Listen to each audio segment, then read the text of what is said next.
Well, by the time you watch this video, it'll be about 5 o'clock, which means the weirdest July 1st ever is done. Personally, the weirdest part about this July 1st is it happened on October 9th, but also so much has happened over the last 24 hours and the biggest names are still available. But since my last video uploaded on this channel, there has been some news, including the biggest goaltending name. Well, not according to money, actually. Jacob Markstrom with a huge contract signing with the Calgary Flames for 6 times 6. And the first thing I saw everyone screaming is, yes, that is less than what Matt Murray signed for with the Ottawa Senators. Less per year, anyway. People are going to look at that and go, well, that's stupid. Jacob Markstrom is better than Matt Murray. That's not exactly how it works, though. Markstrom is 30 years old now. Matt Murray's going to be 30 years old when his 4-year contract expires. For those of you doing the math, Markstrom's going to be in his mid to late 30s by the end of this deal. But if I were a Calgary Flames fan, I'd be like, that's great, that's 6 years from now. As far as today goes, whee! The Calgary Flames get Jacob Markstrom for $6 million a year. This guy had a .918 save percentage that he topped in the playoffs with a .919. He got some heart votes because he deserved them. The Vancouver Canucks were carried by him at times of this season, and now he goes to a divisional rival. Flames fans have got to be feeling good about that. Yes, you lost Cam Talbot, who was good last season, but, you know, cry into your new Markstrom jersey. Interesting is what happens to Big Save Dave. He's making 2.7 against the cap, and now as probably a backup who's really not going to play that much. But I think the decreased role could be good for him, or the Flames could trade him. There are options there. The key thing is the Flames have a starting goaltender and a good one now with Jake Markstrom. This is nothing but a win for the Calgary Flames. I keep looking at that team on paper and I go, why haven't they gone farther? I don't understand it. And it hasn't always been the answer. There have been other issues, but the answer has often been goaltending. With Markstrom in net, all of a sudden everyone's gonna look better. It's amazing what happens when you get a few stops. All of a sudden, hey, the offense is pretty good. Johnny Gaudreau, I like him a lot, and we lost some guys on the back end, but that looks pretty good too. That's an interesting thought. At the time that I'm shooting this, TJ Brody still on the board, Travis Hamonic, it sounds like he might be going somewhere. It's interesting to me that Markstrom might have signed with the Flames not really knowing who the 6 guys in front of him are going to be. Not to mention, in 6 years, Mark Giordano is going to be 43. But once again, if you're Jake Markstrom, you go, that sounds like a tomorrow problem. For now, we'll take $36 million.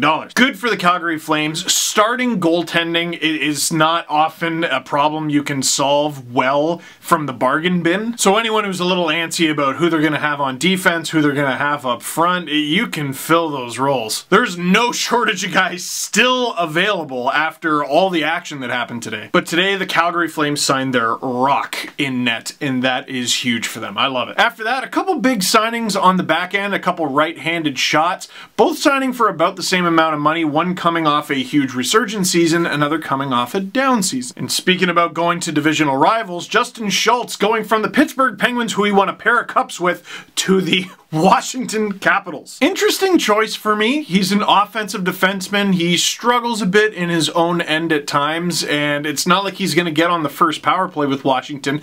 They kind of have this guy named John Carlson. I don't know if you heard of him. So at $4 million per, like, what was he, on the second unit then? And are we also going to talk about the complete lack of games he's played over the last few seasons? 16-17, he scores 12 goals, 51 points, and the Pittsburgh Penguins win the Stanley Cup. He's riding high. Next season, 27 points, okay, in 63 games, not as good. Followed by 15 points in 29 games, which is a decent scoring rate, but playing less than 30 games is concerning. And then this past season, just 12 points in just 46 games. If he has a big bounce back, it's obviously a huge addition for the Capitals, but he'd be in a reduced role. They better be very confident that he can play 82 games or close to it once the season begins. Hey, maybe part of their thinking is the next season won't be 82 games. Who knows yet? And then the Anaheim Ducks getting Kevin Shattenkirk for $3.9 million per year. This guy, he's a former Capital. He was the big fish. He was with the St. Louis Blues, went to the Capitals at the deadline the year they were supposed to win the Cup, and then they get knocked out in the second round against the Penguins again.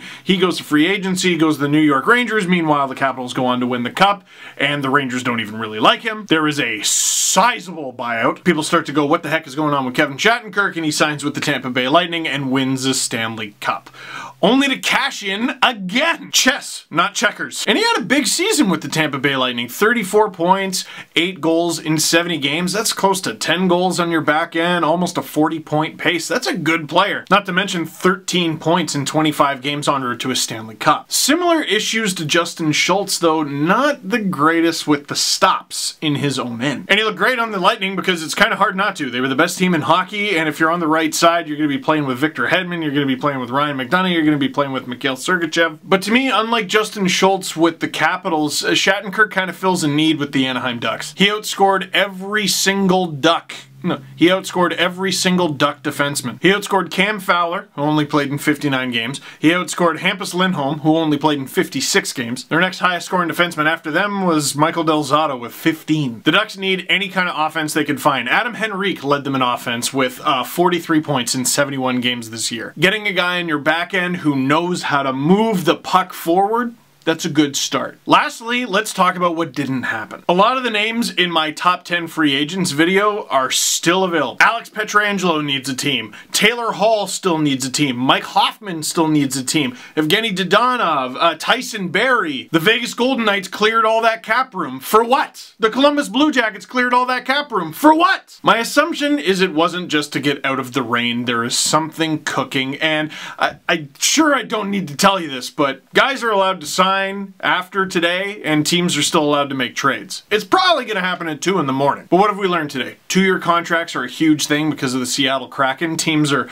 not trying to get completely fleeced like they did by Vegas. Cap room is incredibly valuable to the point where teams will give away players essentially for nothing just to free up the space. Heck, we didn't even mention the fact that Tyler Johnson is on waivers? Silly season is not done yet. Not by a long shot, and I can't wait to see where all the cookies crumble. So that is it for this one. Thank you very much for watching. Click like if you like this video. Click subscribe if you really liked it. Tell all your friends that that is all for now.